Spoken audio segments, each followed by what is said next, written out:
Ready? Good evening, everyone. Call the meeting to order.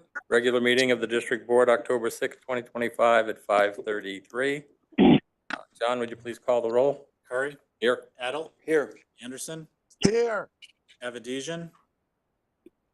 Pisano. Here. Buell. Here. Bush. Here. Desai. Here. DeBella. Here. Drake. Here. Gale. Here. Ardell. Here. Gentile. Here. Healy. Hoffman. Here. Oheb. Here. Holloway. Johnson. Here. DeChance. Here. Lester. Here. Lewis. Here. Lewis. Here. Magnan. Here. Mandyke. Payne. Here. Patel. Salemi. Here. Taylor. Here. Serini. Here. Torres. Wolf. Carrier. We have a quorum. Thank you. Please stand for the Pledge of Allegiance. Pledge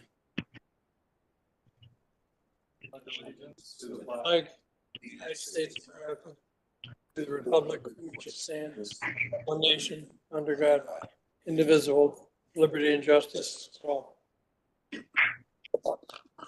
We're speaking very well.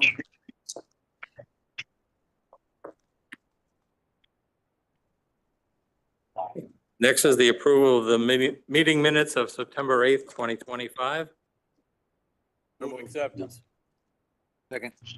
Discussion, deletions, additions, revisions? Hearing none, all in favor? Aye. And opposed? Motion carried. Public comments relative to agenda items. Is there anyone in the audience that would like to address the board? Seeing none, we'll move on to number 6, independent consumer advocate comments and questions relative to agenda items. Is Liz on? Okay. We have an announcement. Number 7 is just an announcement. The Independent Consumer Advocates Annual Meeting is Wednesday, October 8th at 5:30 here. 8, report from District Chairman. I have nothing to report. 9, report from Chief Executive Officer. Thank you, Mr. Chairman. I'm going to waive my report tonight as well with the agenda. And number 10, report from District Council. That's that. Pressure's on. I'm going to, just one comment. I just want to let Commissioner Gale know I really appreciate his outfit today for the fall season and the Halloween season. And other than that, I have no report. Thank you. It's pumpkin spice. Before we get too much further into the meat of the agenda, please note that number 17 is being removed from the agenda. We're not ready to have open discussions on that at this time. And I'm hoping all of you know and have seen the emails, but Commissioner Stupin has resigned from the MDC as he's moved to another community. Their gain, our loss. Stuber, I'm sorry. And I had a nice chat with him, and hoping that he gets involved in his new community and maybe someday gets back on the board at the MDC. So with that, we'll move on to the referral of the 2026 proposed budget to the Board of Finance. Kelly up.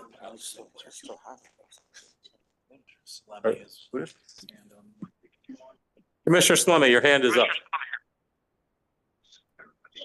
Yes, I did had a question about, sorry, John, excuse me, I had a question about the consumer advocates, the meeting.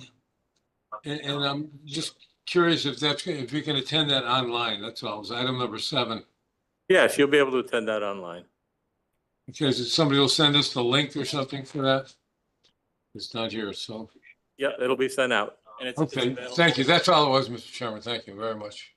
Okay, It's posted on the website as well, but I'll send it to you, Commissioner Sloan. No, Commissioners. Jonathan, you're up. Hello.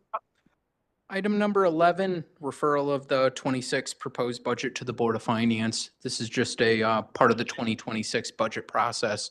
It's procedural. And that the district board is requesting for the Board of Finance review of the 26 budget. So just a brief overview of the stuff included in the packet on this. It's showing that the revenue and expense, it's showing sewer and water together on the revenues, and then the combined expenditures on the first page of this. Then the second page is just water exclusively with revenues and expenditures to show that it's balanced on the water side. Then the next page is the sewer one, showing that the sewer is balanced on that side at 114.5 million. The water on the page before was 126.7. Then the next one was to just show the revenues of both, which was just the first snapshot of the first page. And then the newer piece of it that was showing the ad valorem broken out by member municipality, the 3-year average, and then the installment dates. So.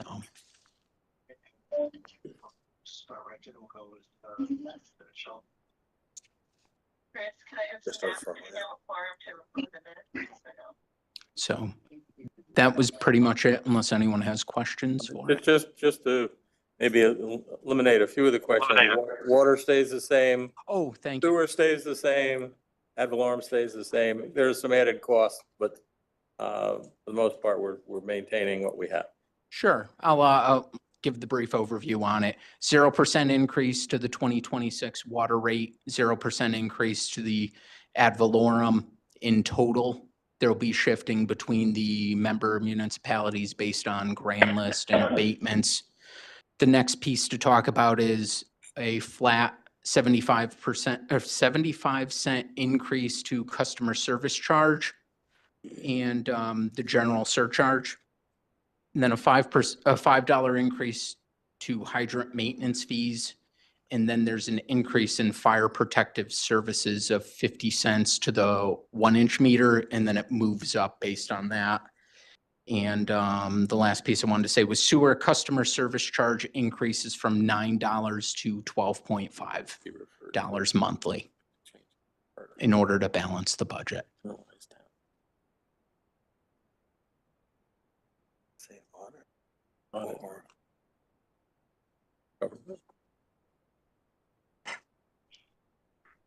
Oh, and this is just a referral to the Board of Finance. Any questions? Is there a motion? Move adoption. second. All in favor? Aye. Aye. Motion carried. Thank you. Thank you, Jonathan. Report on update of effective utility management self-assessment. Oh, I'm sorry, number 12. Russ went out too soon. Consideration potential action, EVERSOURCE electric distribution easement, Brainard Road. Michael, Hi, Mike Curley, Manager of Engineering. hold on just a second, Mike. Yes. We had a motion to approve? Is there a second? Second. All right, you're up, Mike. Yeah, thank you.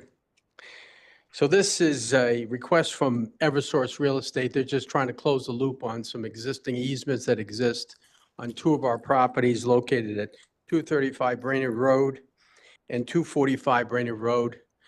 The easements that they're requesting are fairly standard in size. The one going through 235 is servicing some transmission towers that require some lights that are required by Brainard Road because they're within the restricted area. The other 2 easements, one that bisects 245 Brainard Road was put in during the tunnel project. So that's just being repurposed for the CSO pump station, the tunnel pump station. And the third easement is just a rectangular, smaller easement. It's really going to contain switchgear, meters, and equipment for the pump station itself. So if there's any questions on that. be happy to answer those. Question? None? No questions? All right. All right, thank you. Thanks, Mike. Further discussion? All in favor? Aye. Aye. Aye. And opposed? Motion carried. Next is the report on the update of effective utility management self-assessment. Hello, everyone. My name is Greg Bazadola. I'm a Senior Vice President with Arcadis. I also have Joanna Bruner, who's our EMU expert on the phone today as well. She'll be here to answer any questions. So the Effective Utility Management, EUM for short, is a self-assessment that the district is embarking on. Arcadis has been hired to help facilitate that process, and I'm here just to provide a quick overview and answer any questions you may have. Next slide, please. So project understanding, the district strategic committee under the leadership of Commissioner Gentile is undergoing a strategic planning efforts. They're going to update their new plan, and you start off with your self-assessment as first step. And the EUM is a process that you use in order to begin that process correctly. The project objectives is around the district operational performance using EPA guidelines. So this is, again, not an Arcadis plan. This is a formal process that's been in effect for many years. We're going to identify those priority areas and focus the improvement efforts, and that will feed into your strategic planning effort. Next slide. So these are the steps to build a strategic plan. You first start with the assessment, and that's what the EUM is going to do. It'll evaluate your current state and future influences. We're going to take existing information such as your climate study or happiness survey, as well as other EMU assessments, and bring it into this process.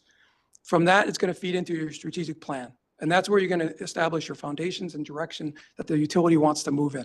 It's a process that's used over and over again. And whether it's a 5-year, a 10-year, or 15-year horizon, that's what the strategic plan ultimately achieves. So you do that planning first. And then once that planning is agreed to, you then move on to the next step and final stage, which is implementation and sustainment. That's where you develop your management plan or study. So that management plan or study will then take the results of your strategic plan and how your management's going to be formulated and your management changes are implemented in order for you to meet those goals of that strategic plan. So once that plan is in place, you execute, you monitor, and you progress that process. We expect changes to occur, but that's a normal course of process that you do this. And that plan and execute process will help you achieve that goal. Next slide. So diving a little bit more into the EUM, sorry, excuse me. It's not an Arcadis program, right? EPA developed this with 10 other agencies, along with a number of other utilities. And it was started back and published originally in 2008. It's been updated several times, and the latest update is 2014, last summer. So that document is a roadmap. You use that process and you implement that through a series of steps, which I'll continue into. And again, if you want to see that primer, there is a link in this presentation that'll be made available. So this is a graphic right out of the EUM document. It's 10 attributes there in the green section. So you have your EUM in the middle, and then the 10 attributes that manage your effective utilities. And those 10 attributes are then looked at each of your business units. It'll be scored and adjusted accordingly and ultimately graphed, and I'll show you on the next slide. Around that are the five key management to success. So those help you determine the process you need to go into your strategic plan. And ultimately, it overviews the culture of the organization. And that's a key feature to be successful, is your culture of your utility. Next slide. So again, lots of steps, but this is the step within the assessment that we go through. Step one is to assess the current level of achievement. Look at your business activities right now through a series of attributes, and you basically rank them in a level of achievement. So how well have you done? That's on the y-axis on that graph, which is an example of the 10 attributes. Step two, you rank those importance of each attribute. That's along the y-axis. So the x-axis, apologies. So you start with those priorities, 1 being the highest priority, 10 being the lowest, and you chart those results. So for example, the number one priority for this particular example is the regulatory reliability performance. That is highly achievable and is ranked importance. Then you go to the next one, which is the financial viability. For this example, the level of importance is 2, so very high, but the achievement is low. So you're going to focus on those areas that are in the gray spots based on your results. So we will plot these and have a discussion, but it's the beginning of the discussion. It's not the end. So you're going to have that discussion with the groups and we're going to help facilitate that. Ultimately, you're going to identify the high priority attributes to make sure you prove your overall score through your process of the strategic plan. Next slide. So here's our schedule. We started a little over 2 weeks ago, just under 2 weeks ago, September 25th. We met with Chris and Kelly and all the directors, outlined the plan and gave the assignments out. And each of the groups now are working on those and determining their priorities. They will then begin the data collection and identify areas or gaps that we will help them fill in those assessments. Then we'll have a workshop. The workshop will result in a report similar to that graph and a number of other discussions. And then finally, we'll prioritize those attributes and provide a report sometime around early January. So from a timing standpoint, we're starting now and we should be done the beginning of January of next year. With that, I will open the floor up for questions or comments. Questions, comments? Greg, I have one question. Sure. When you complete this work and the strategic planning committee reviews, accepts, or maybe not accepts some or all, this should be a key component as we move forward with a management study. Correct. And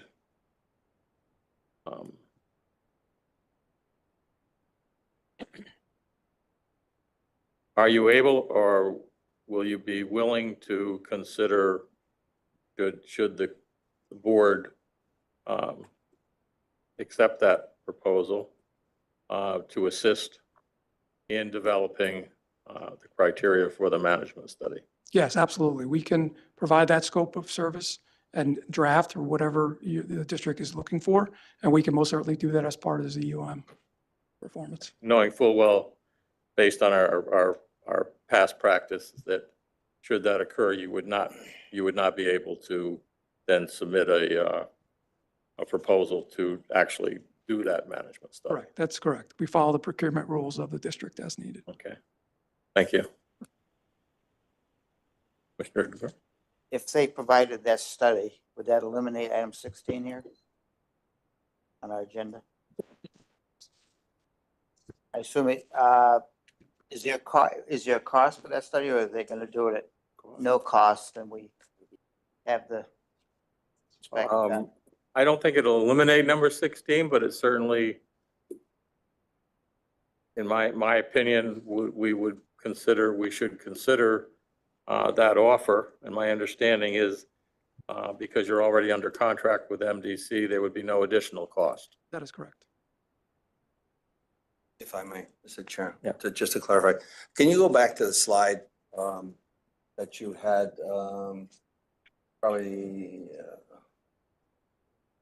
slide that outlined the process? So number 3, we're talking about, so just to clarify, Greg, the item 16 is to simply draft a scope for, draft a scope so that we can put out an RFP for a management study, right? So what you're suggesting is, as part of your process, that you would draft that same scope, that same requirement under 16 for the MDC as part of this process, because I have said this in the past and I'll say it again.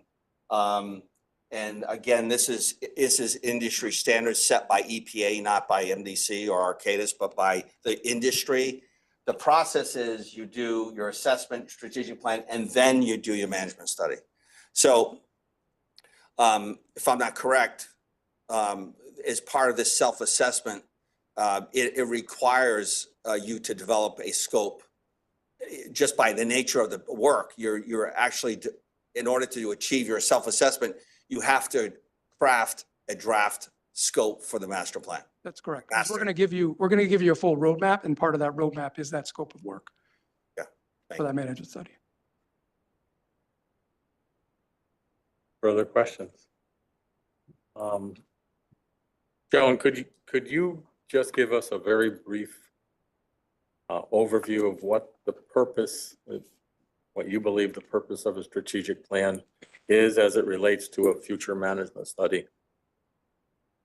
So the strategic plan is going to be, as pointed out, a roadmap for how we want to focus our energies moving forward.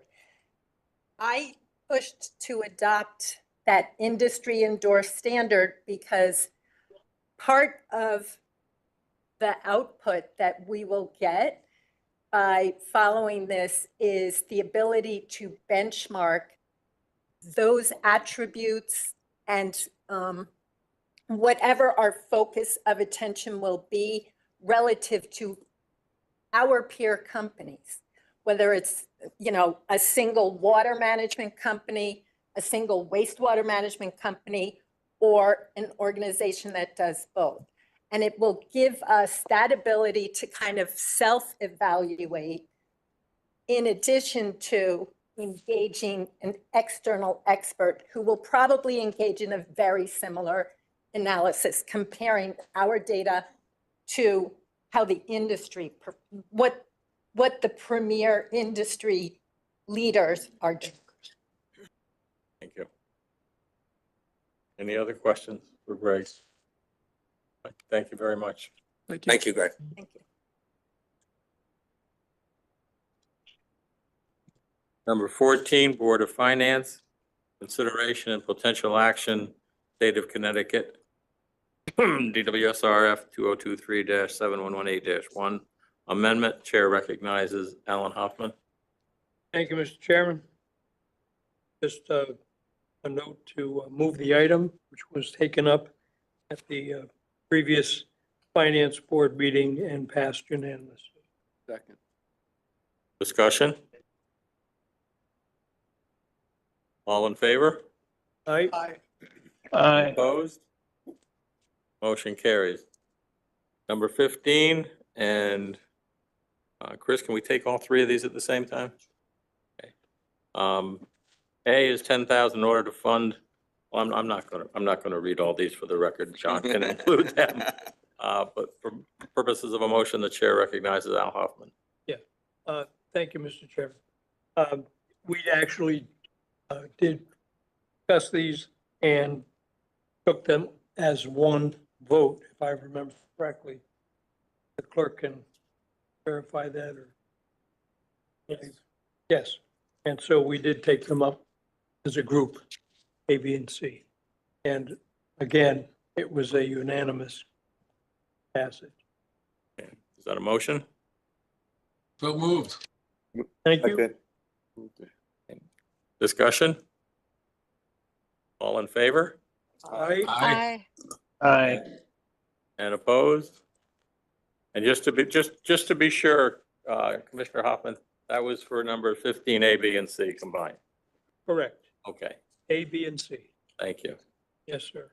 Okay, move on to number 16, PPI, committee discussion potential action, RFP for retention of consultant to develop scope of services and detailed plan of management study. Chair recognizes Commissioner Taylor. We met and discussed this.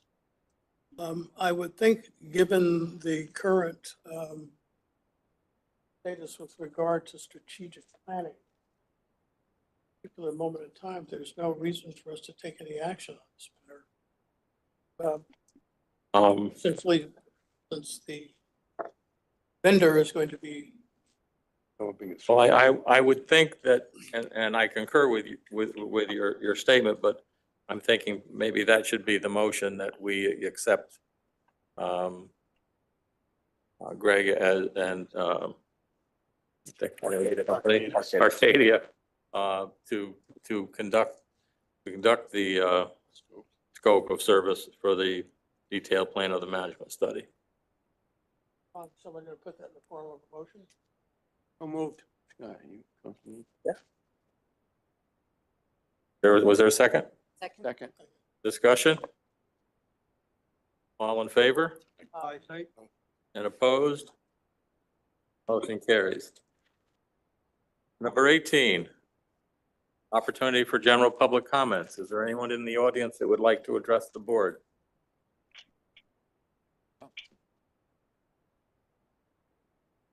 19, commissioner request for consideration of future agenda items. Oh, hi.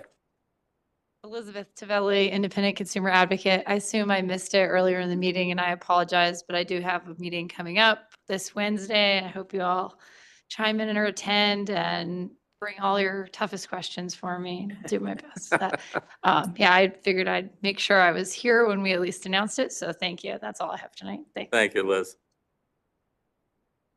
Anyone else like to address the board? Yes, Mr. Chairman.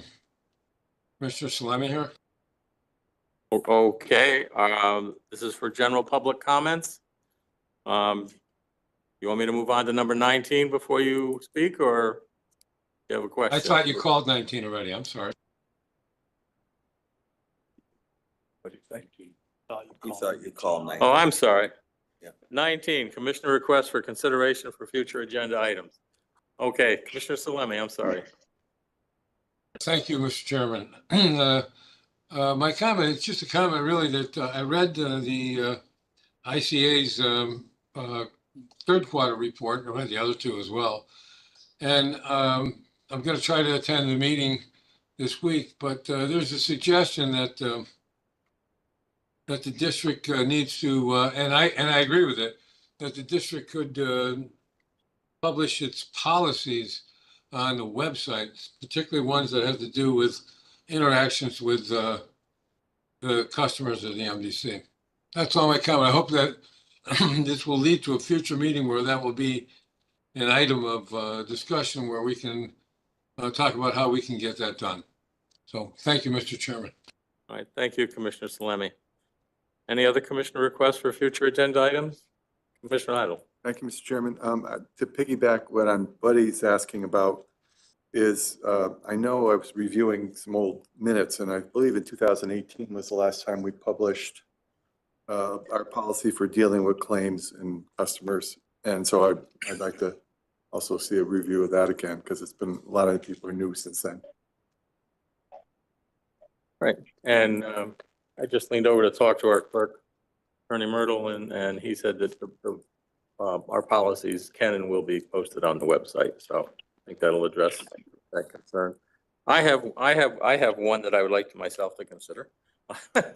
I'd like to refer to the government committee. We've had some discussions over the past several years of some of our member towns not conducting their audits in a timely manner, and in fact, for a while, not conducting them at all.